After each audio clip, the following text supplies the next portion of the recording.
Di depan para rektor dan mahasiswa, Wakil Menteri Agama RI Zainud Tauhid meminta perguruan tinggi untuk bersiap memasuki transformasi digital dan perubahan alur pendidikan.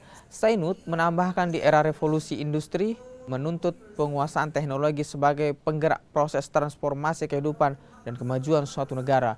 Pendidikan di era teknologi digital juga menuntut tersedianya tenaga pengajar yang kompeten dan kreatif, pembelajaran inovatif, dan materi belajar yang menerapkan kemajuan teknologi. Ya, saya kira acara ini sangat menarik karena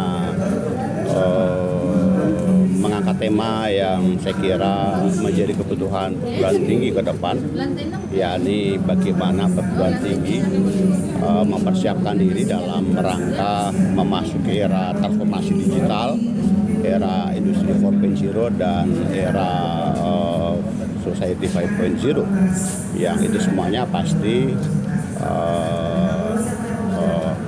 akan mengalami beberapa perubahan-perubahan yang sangat radikal. Jadi kalau hari ini diangkat tema itu saya kira sangat relevan dan tepat.